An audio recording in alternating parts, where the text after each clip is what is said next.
So guys, this is exactly why some of the US lawmakers are urging Donald Trump to split Nigeria. The level of insecurity, the level of terrorism in Nigeria this time around, honestly, it will be difficult for this terrorism to be overcome. Because when you look at it, you get to know that some people are very, very sympathetic with these terrorists. Can you imagine that in Kaduna State, in a particular community, on a Sunday, these terrorists came out, kidnapped more than around 200 persons into the bush.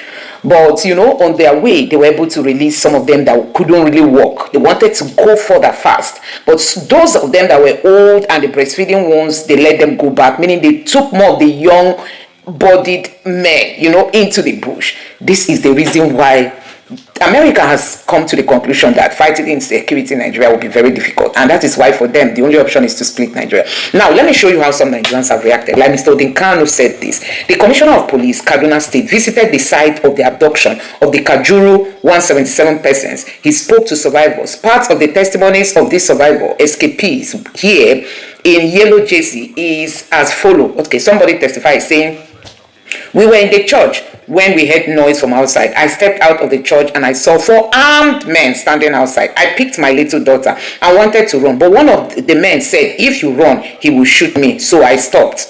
They now said we should go. They removed the other people from the church.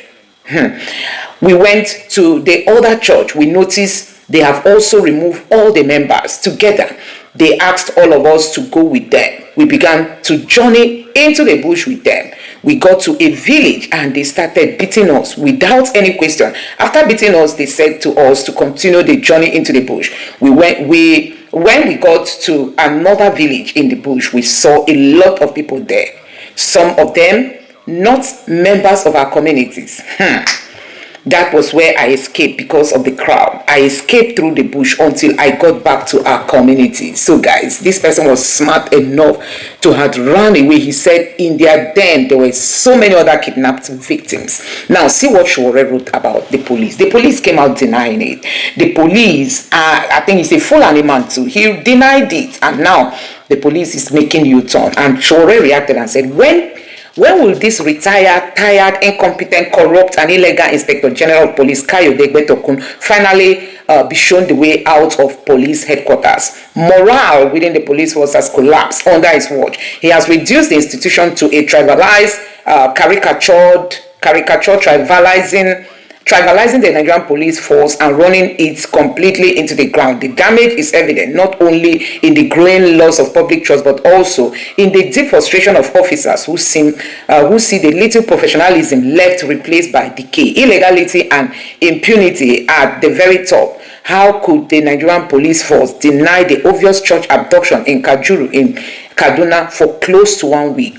Showore challenging the Nigerian police that how dare you deny that there wasn't any kidnap. Now this is the Commissioner of Police who came out boldly to deny. This is him. Now see what this headline here says.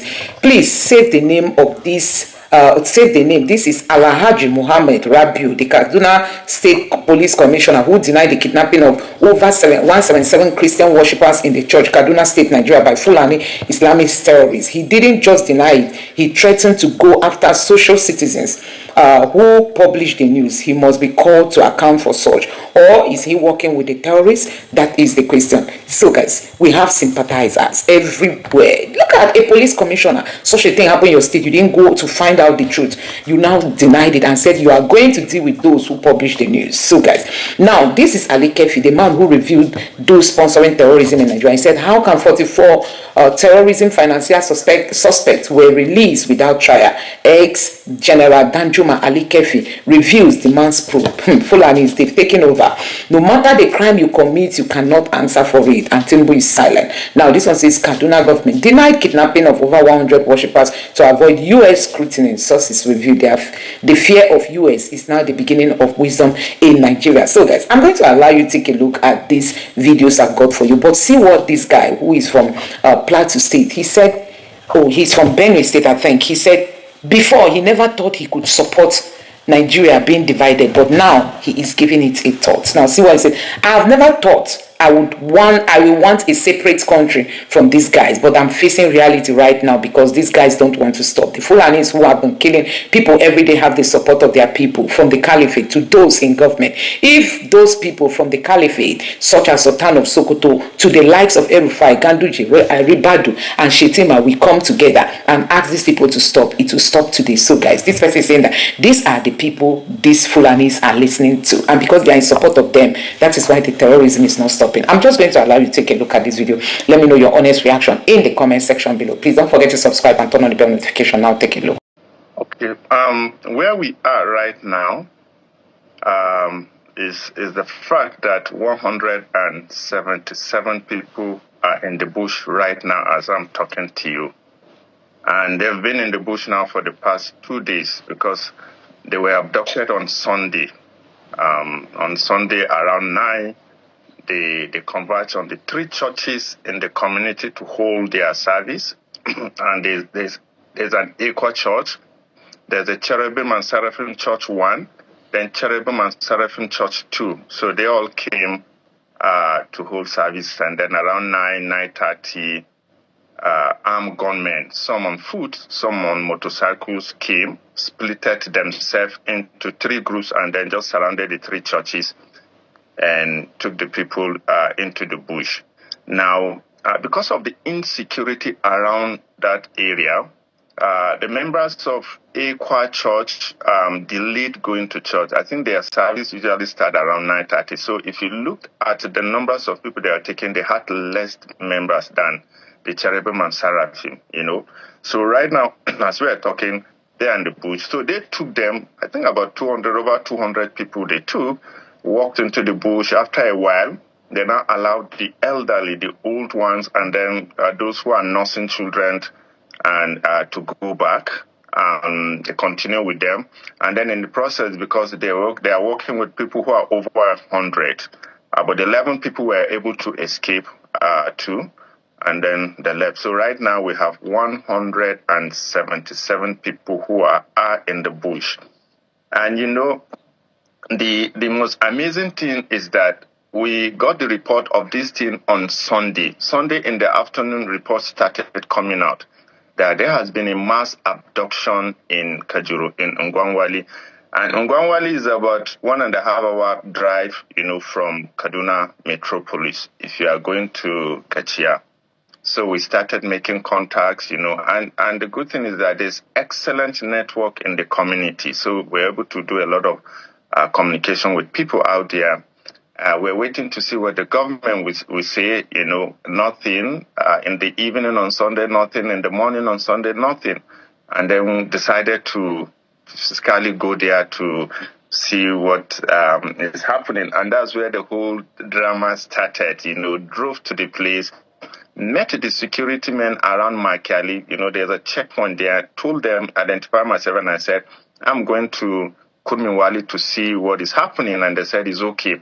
And they told me that the sector commander is already there together with the local government chairman, who is also there, Dauda Madaki. So when they drove past the first community, Adinga, I was approaching Kurminwali when I saw the military coming up. And now because the road is bad and it's narrow, so I moved to the side, the car, to allow them to pass. And an officer came and met me, and I said, where am I going? I said, I'm going to Kurminwali to see what's happening. How did you get to hear about the whole thing? And he said, it's out there. I had a conversation with some of the people, and he said, he's coming. Went back to the car, came back, and he said, I can't go. I said, why? Who is there? He said, the chairman is with them. And the sector commander, I said, okay, tell the chairman is Ruben. Please, let me talk to him. He knows me. He came back, and he said, the chairman is not there. I said, well, you said he's there. I said, okay, let me talk to the sector commander. He came back and said, no, that I should just leave. I said, why? He said, I should just leave. I said, can you give me a reason why you are not allowing me to go in, that I should just leave? And then when I was about to go, he said, there's clearance operation going on around the area. I said, well, no problem. So I just turned my car, and, they positioned themselves. And one car was in front, one and about 3 or 4 were behind. Led me to the route, and then I left, So basically, that was what played out on yesterday's areas. In fact, one of your videos went viral. So I'd like you to help Nigerians understand what you saw, your experience when you visited, and where we're at right now. Okay, where we are right now is the fact that 177 people are in the bush right now as I'm talking to you. And they've been in the bush now for the past 2 days because they were abducted on Sunday. On Sunday around 9, they converged on the 3 churches in the community to hold their service. And there's an Equa church, there's a Cherubim and Seraphim Church 1, then Cherubim and Seraphim Church 2. So they all came to hold service, and then around 9:30, armed gunmen, some on foot, some on motorcycles, came, splitted themselves into 3 groups, and then just surrounded the 3 churches and took the people into the bush. Now, because of the insecurity around that area, the members of Equa Church delayed going to church. I think their service usually start around 9:30. So if you look at the numbers of people they are taking, they had less members than the Cherubim and Seraphim, So right now, as we are talking, they're in the bush. So they took them, I think about over 200 people they took, walked into the bush. After a while, they now allowed the elderly, the old ones, and then those who are nursing children and to go back. They continue with them. And then in the process, because they are working with people who are over 100, but 11 people were able to escape too, and then they left. So right now we have 177 people who are in the bush. And the most amazing thing is that we got the report of this thing on Sunday. Sunday in the afternoon, reports started coming out that there has been a mass abduction in Kajuru, in Ngwangwali. And Ngwangwali is about 1.5 hour drive, from Kaduna Metropolis, if you are going to Kachia. So we started making contacts, and the good thing is that there's excellent network in the community. So we're able to do a lot of communication with people out there. We're waiting to see what the government will say, nothing in the evening on Sunday, nothing in the morning on Sunday, nothing. And then we decided to physically go there to see what is happening. And that's where the whole drama started, drove to the place, met the security men around Makali, there's a checkpoint there, told them, identify myself, and I said, I'm going to Kurminwali to see what is happening, and they said it's okay. And they told me that the sector commander is already there together with the local government chairman, who is also there, Dauda Madaki. So when they drove past the first community, Adinga, I was approaching Kurminwali when I saw the military coming out. And now because the road is bad and it's narrow, so I moved to the side, the car, to allow them to pass. And an officer came and met me, and I said, where am I going? I said, I'm going to Kurminwali to see what's happening. How did you get to hear about the whole thing? And he said, it's out there. I had a conversation with some of the people, and he said, he's coming. Went back to the car, came back, and he said, I can't go. I said, why? Who is there? He said, the chairman is with them.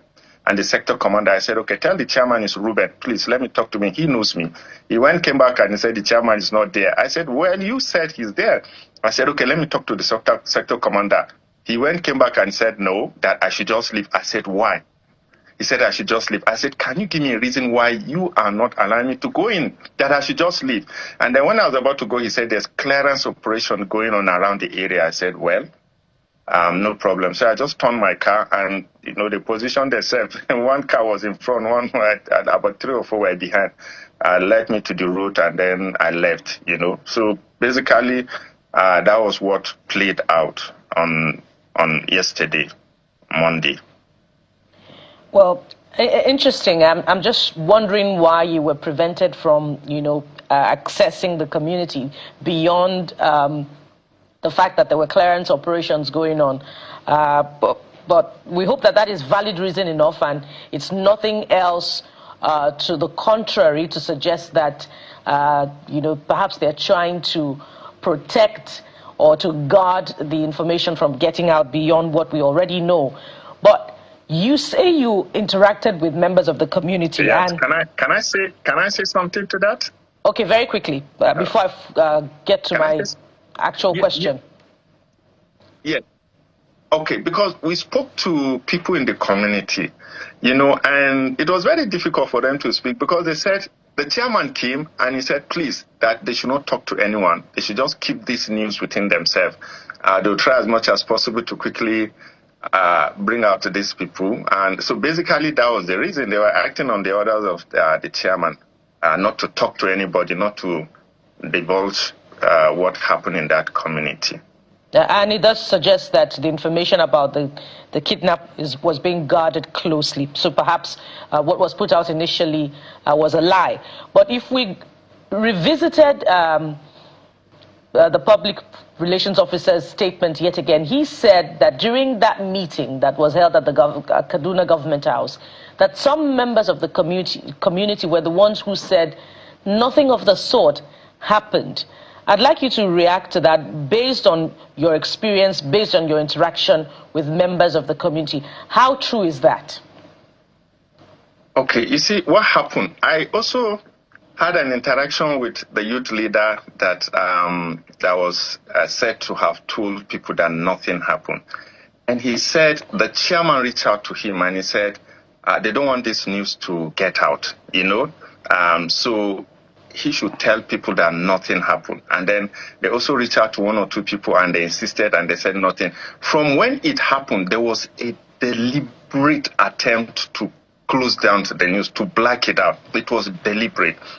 People were spoken to and they were told not to speak to the press or to anybody out there. So those people who spoke, they actually spoke on the instruction that they got that they should not speak to anyone. So that was the reason when they came out from that security meeting that they held at the government house. You saw the PPRO said nothing happened, the chairman said nothing happened, and all the other people around kept saying nothing happened. And it was actually contrary to what actually took part, what happened in the community. It's quite an interesting development, but now the story is out there. But from your view, I know you're not a security expert, but this is the question Nigerians are asking. Since you're familiar with the area, what do you think because we must give kudos to the governor for the effort he's made in the past. Perhaps this embarrassment of all of that effort being rubbished is why they are closely guarding it. But we've seen some de-escalation, literally a peaceful situation compared to the previous administration. So we can't take that away from him. But what has happened, and we cannot deny what is true. And that is where we say they were wrong on this one. A holding statement would have served rather than outright denial. Now, who is embarrassed? Everybody's embarrassed. What does the area look like in terms of geography that makes it easy or made it easy for this to happen? Okay, it's remote. And it's remote because the road to the place is not good. Now, from the main road, okay, if you're going to that place on your way to Kachia, I think it's about an hour thereabout, you get to Makali, which is a community, and then you take your right road, and then you drive in the bush for like 6 kilometers.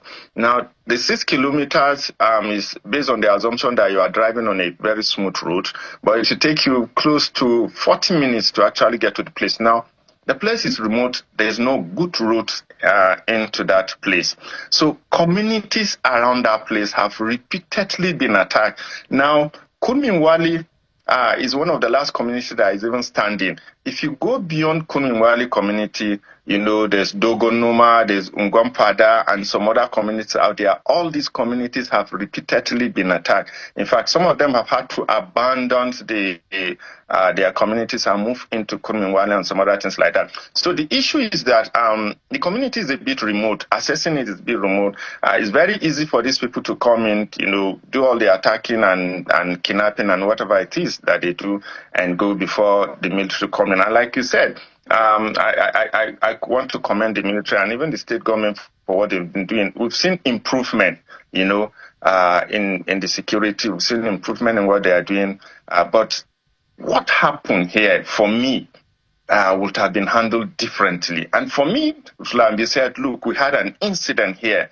reassure the people, yes, there was an incident, but security is on top of the matter. We're pursuing these people and we'll try as much as possible to see that we bring them back. That would have, solved the issue rather than stopping people from going into that place. Apart from me, the other people that made an attempt to go there and they were stopped and told to go back. So by the time they kept doing that thing, it kept raising a lot of curiosity in people. Now, if you claim that nothing happened in that community, why are you stopping people from going in? And unfortunately, the place had excellent network. Virtually everybody in the community has a phone. So it was very easy for people to, keep calling and verifying all this kind of thing. But communities around that place, and not just Kulminwadi, you see, Pejuru has been terribly hit in terms of this insecurity, And what I realize is that by the time the military come into this particular area and they go after this kidnappers, these bandits,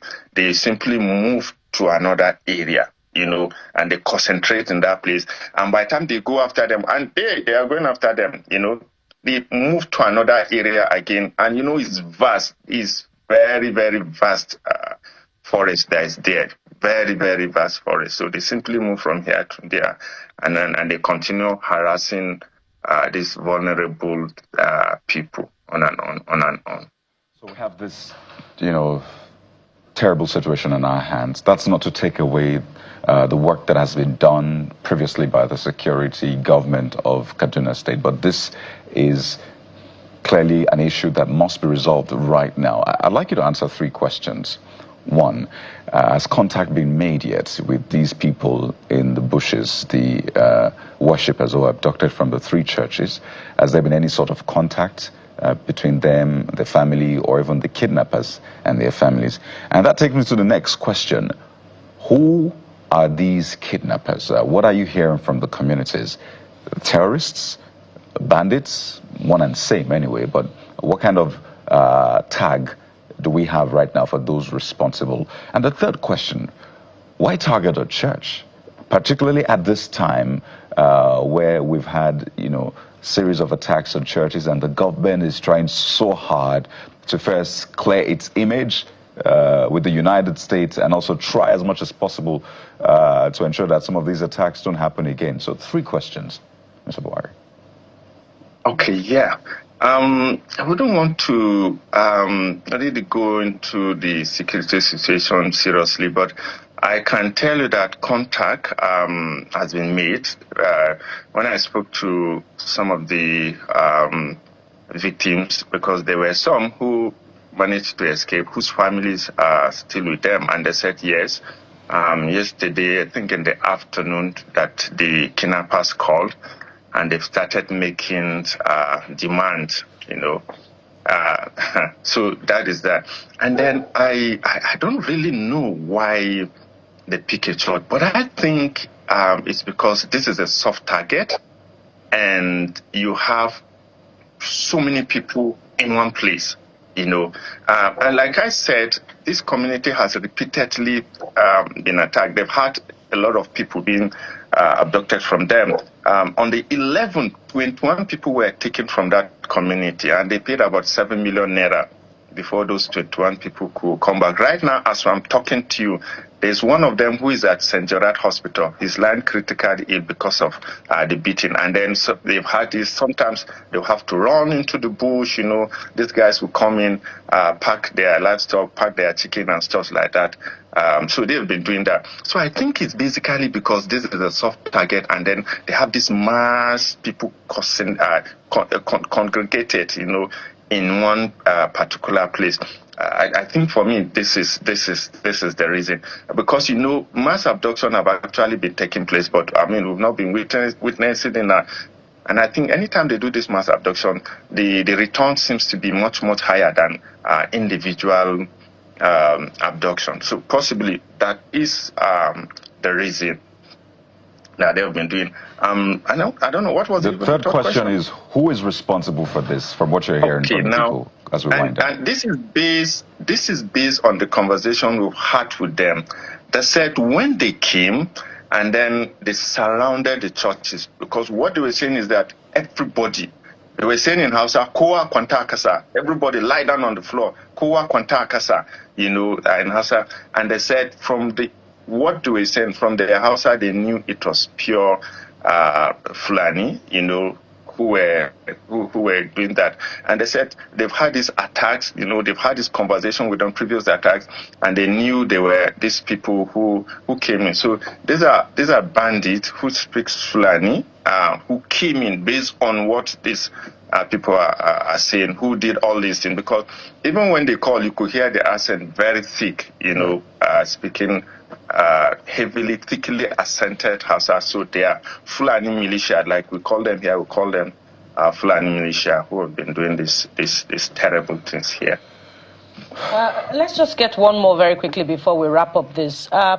Can you tell us what security formations look like in Kajuru local government? You did acknowledge that things have improved there as far as security is concerned, but in terms of perhaps there's a forward operating base, police architecture, can you describe it very quickly?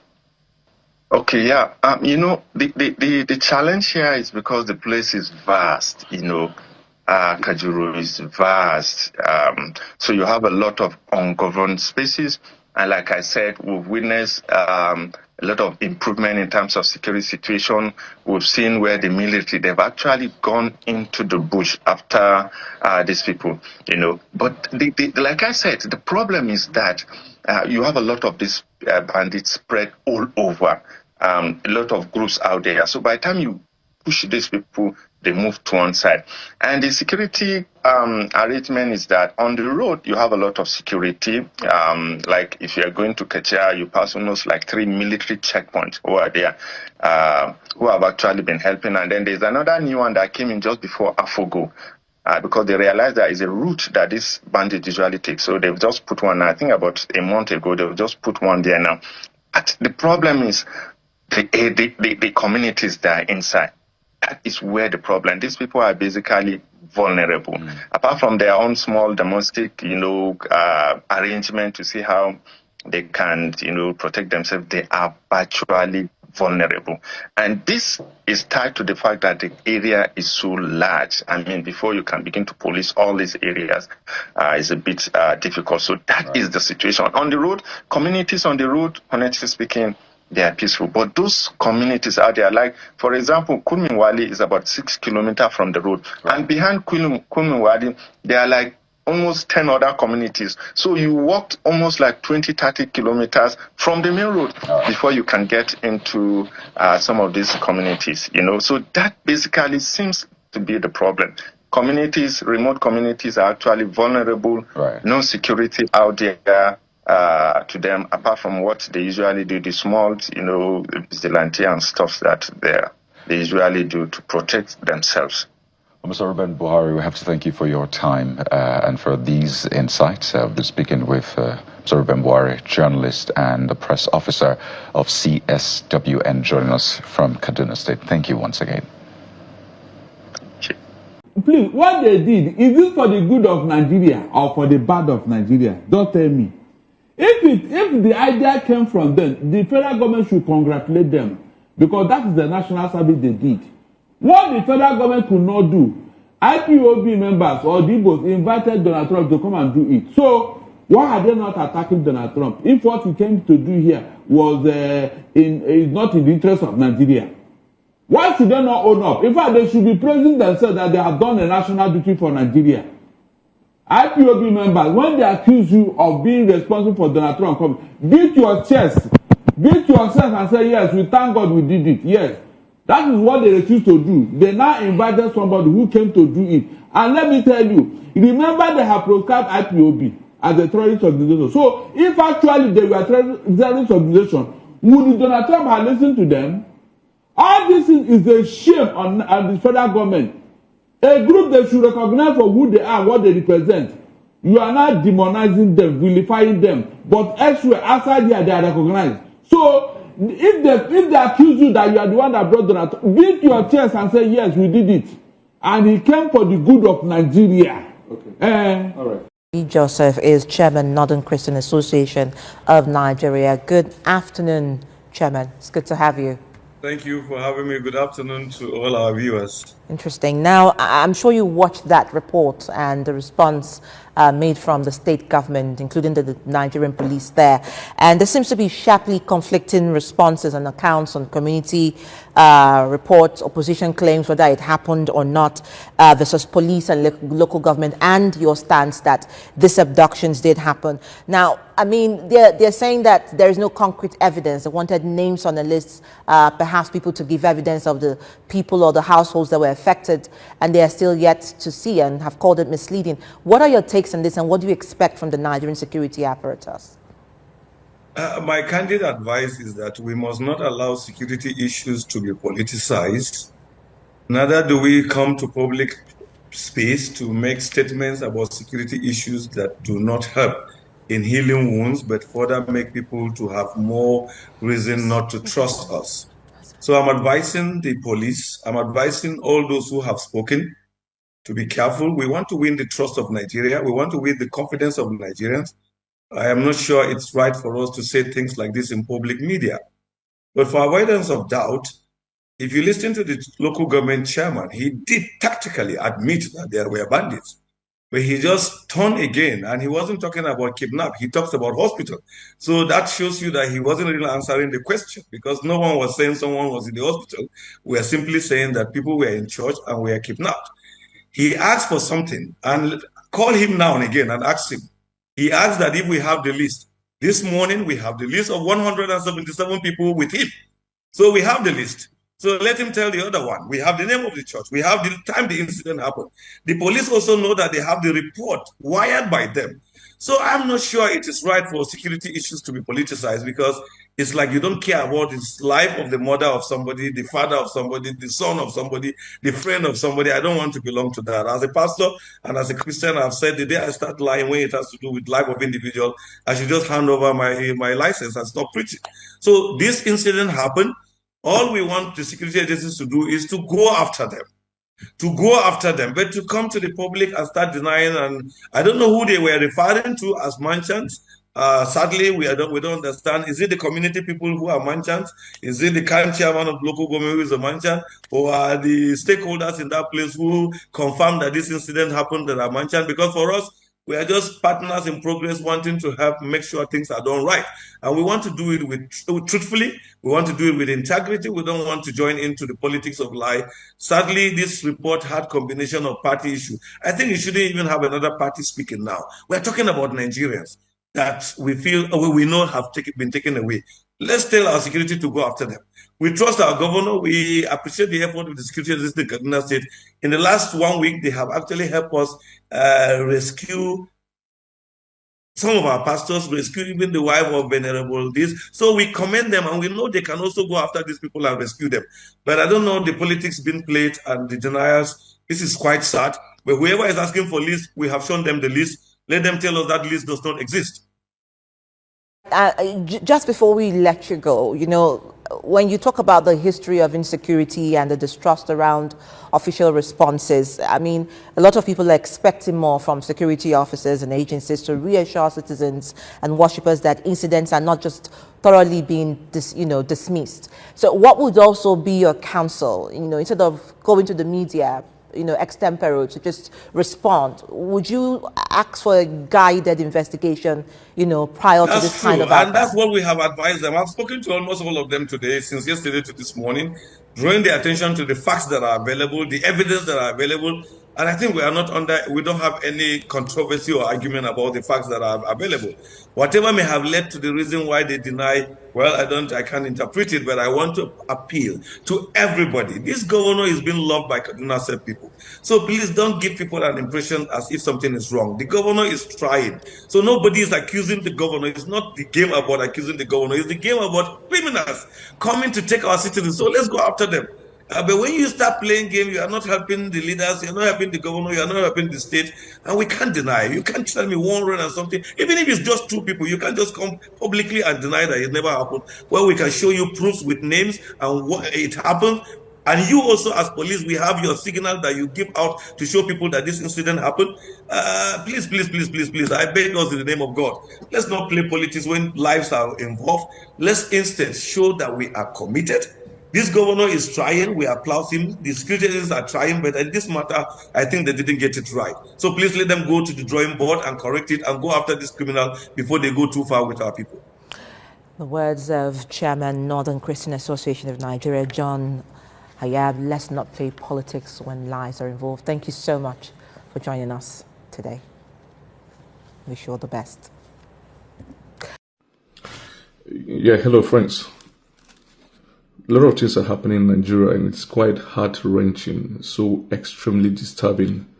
It looks like these people will never ever stop. And of course, there's nothing that will indicate that more than the fact that instead of this guy to act, they went as far as coming to the United States to contract lobbyists, the DCI lobby group, to help in polishing their image. Because like we keep saying, the best way to polish one's image is to act, But these guys, for the fact that they are contracting over $9 million, they are contracting the DCI for over $9 million for just a year, the highest ever that the DCI group has ever gotten. It's an indicator of the fact that they are not ready to stop. So we're in for a very long thing. You see, I've never in my entire life ever thought that I would want a different country from these guys. But I'm facing reality right now because these guys don't want to stop. The Fulanis who have been killing people every day in Nigeria have the support of their people from the caliphate to those in government, because if those people from the caliphate, from the Sultanate in Sokoto, to the likes of El Rufai, to the likes of Ganduji, to the likes of Ribadu, to the likes of even Shetima, will come together and ask these people to stop. I'm telling you to stop today. But they will never stand up because it's a collective agenda. That's the truth. That's the truth. And look, the genocide happening in Nigeria is the worst form of genocide anywhere in the world. The worst form of genocide anywhere in the world. And that is why the official records captures it that out of every 10 Christians killed in Nigeria, 7, out of every 10 Christians killed in the world, 7 are Nigerians. Killed by the Islamists. For what? For what? Look at what happened this weekend, this Sunday in Kaduna State, in Kajuru, in Kurminwali. 3 churches were raided by Fulani terrorists, and 177 persons were abducted, kidnapped. 11 escaped. And right now the Fulani terrorists are with the abductees in the forest, the Christian abductees, straight from the church. The government of Kaduna denied, the police denied, and the chairman of the local government denied. You see, these people are so wise and so strategic, like I keep saying, to plant people within our midst. Like the chairman is a Christian, but he was denying what happened to his own people. So these people, these Fulani Islamists, have planted people all over, our own brethren. If you come to Benue State, from the state government level to the local government, they've infiltrated, they've planted so much people. Plateau State the same, National State the same, Kaduna the same. And that goes to show you the agenda that has been there. And for any agenda to succeed, there must be moles. So they've had so much moles, For some of us, we're not surprised because even Judas, even amongst the 12, there was a Judas. So imagine amongst 1 million, how many Judases we'll have. On the flip side, just imagine what happened in Kajuru this Sunday. Let's imagine that it was a mosque. Sunday service in Christendom is like Jumat, the Jumat mosque on Friday for the Muslims. So just imagine that a Jumat mosque was going on, and then a Christian militia group, like the Biro militia group or a Tiv militia group, operating in, let's say, Kanu or Bauchi or Jigawa, goes to these 3 mosques and abduct people during Jumat. Just imagine. The Islamists who will call this the worst genocide ever recorded in the history of mankind. And they'll start burning everywhere. So we've been so tolerant. You see, people like, I know how many Muslims friends I've lost because they say, "Oh, friend, we thought you are not like this." I've never been like this, but I've been on the defensive. I've seen my community become destroyed. I've seen people I grew up with completely being killed for nothing in their own land. Fulani do not belong to Benue State, for instance. So there's no justification you coming to communities and killing people and then you begin to say it was cattle grazing. Cattle grazing how? We regulated cattle grazing. You refuse to abide by it. You say you want Sharia. In Nigeria, look, we are a secular state. I keep mentioning this example that Senegal is 95% Muslim. But there's no Sharia. We just watched what happened in Morocco recently, the tournament, the AFCON. You could see Moroccan ladies in the stadium with their hair free. That is a free society. Religion should be private. Hijab does not originate from Islam. It started right from the Jewish period up to Christianity. But, they feel that Christian ladies do not are wayward. No, it's because the religion allows liberty. And so it feels that, look, if you can adhere to what Christ has preached, good and fine. And so it leaves you at your own liberty. If not, the lives of hijab covering does not emanate from Islam. It's a Jewish tradition up to Christianity. And that's why the Reverend sisters, they still cover themselves. But we are a religion that allows liberty, knowing that it's between you and your God. That is how religion should be. You don't force religion on people. And by the way, there is no nation on the surface of the earth practicing Sharia that is a model nation. Not Afghanistan, not Iran. Iran said they are an Islamic republic and they want to spread Islam all around the world. Sharia must go all around the world. They want to stage a jihad. And ironically, the arms they are using are produced in the Christian nation of Russia. They want to use arms from a Christian country to spread jihad. They go as far as an atheist nation, a nation that does not believe in God, atheist nation of North Korea, to develop her nuclear capabilities. And they go to a Buddhist nation and a Tao nation of China to get their air defense system and missiles. So can you see the hypocrisy? You want to use the technology of the Kafiri to kill the Kafiri to spread Islam. Who does that? Why can't you not allow people practice their religion in peace? The first 10 most peaceful nations in the world, there's no Islamic country in it. The first 10 most peaceful country in the world, Google them. The first 10 happiest nation in the world does not have any of these guys in it. The first 10 richest nation with the highest GDPs in the world, they are all Christian majority countries, with the exception of China and Japan, which has Buddhist and Tao. So what are we saying? Why can't you allow people just be on their own? You see, you want to bring Sharia in Nigeria, and then when other parts say, okay, you can have your Sharia, let's cut off. They begin to, the Sultan, I saw a video of them going around preaching unity of Nigeria, oneness of Nigeria. But you are insisting you want to practice Sharia. Why can't you allow other people who want to go? You can practice your Sharia when you cut off yourself and name yourself Republic of Arewastan, like Pakistan or Afghanistan. But you want to practice Sharia in our own land that is a secular country. In our own land. And when people say they want to go, you begin to go up and down preaching this. And then, look, the world is modern. The fact that you destroy other people in the past is not possible now. It's not possible. And that is why, even sometimes I look at some of this, the Fulanis have never won any war anywhere, especially in modern times. The fact that they come in the depth of the night and kill women and children doesn't mean they are powerful. If they are powerful, let's stand face to face, and they'll see the might of these other tribes that they've been killing. Like I keep mentioning, during the Second World War, the soldiers that were taken from Nigeria to fight in the British frontiers in Asia, in Myanmar, in Malaysia, were not Fulani soldiers. They were soldiers from the Middle Belt, Thief soldiers, Idoma soldiers, soldiers from Plateau.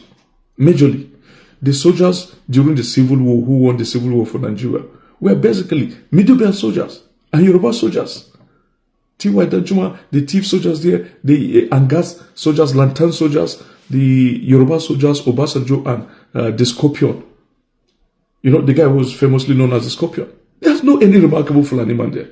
So you are not strong. You are just coming like the devils that you've always been in the depth of the night from the bushes and striking communities, and you think you are strong. Because you plotted so that the soldiers Your people in authority have strategized and plotted so that they will disarm all these communities that they've always done to all the Benue communities, all the Plateau communities and Southern Kaduna communities. And then you come and strike and kill people, then you think you are strong. We want peace. We've been preaching peace, and it's quite unfortunate that we'll be. So guys, you have seen what's happening in Nigeria. Honestly, the level of insecurity in this country. Anyway, let me read some of the reactions. This person says, if an Igbo person is not good enough to be president, then he's not good enough to be a Nigerian. Then let him go. Haruna Guru, if an Igbo man is not good enough to be president, then he's not good enough to be a Nigerian, then let him go. I think this is a good one. And this person say, what God did not join together, let no man put together. Another person here said, General Gowon thought he was being a hero by killing millions of Christian Southeasterners during the Civil War. He never knew that 50 years down the line, his own people will become victim of those that used him. Oh, Papa. Honestly, Nnamdi Kanu is finally vindicated. Those that never thought they would ask for separation of Nigeria are doing it today. What Nnamdi Kanu saw the day before yesterday is what many are seeing today. Honestly. Now, so guys, these are some of the reactions from Nigeria. The silence of the British towards the Christian genocide by Fulani jihadis in Nigeria will make you understand how evil they are. Britain is evil. Honestly, why is Britain not even talking about what's happening in Nigeria? This means that the problem is in the framing of this discourse. The Fulani militia is the greatest threat to security in Nigeria. Boko Haram, ISWAP are not our greatest or even foremost challenge. Yet the discussion is about Boko Haram and ISWAP. That's why it won't end. The Fulanis must be the focus. Okay, the Fulanis must be the focus, really. Okay, the Fulanis, because they are the ones in power, you know. The Fulanis and their allies will never stop. Christians have no option than to fight back. This person, if I doubt if they can stop it now. I don't think they can stop it at this movement, because it's jihad and a mission that must be accomplished. That is why Atiku Abubakar want to scuttle Peter Obi's chances, because they want only Muslims as president of Nigeria. Absolutely. So guys, I've always told people that the only cure for this madness in Nigeria is two things: regional governance, where every region control their resources, government and security, or disintegration of Nigeria. Everything less will surely lead to the Islamization of Nigeria, no doubt. So guys, these are Nigerians reacting. Let me know what you think about this in the comment section below. Please don't forget to subscribe and turn on the bell notification for more updates, and let me know what you think about this latest and heart-touching news of almost 200 persons being kidnapped. And not just that, when they entered the bush, they even saw that there are even more than 200. So guys, a whole lot is happening. This person, he never thought that he will want a separate country from these guys. You don't have to start thinking that now. Keep insisting that we must remain one country. We must learn our lessons. That is it.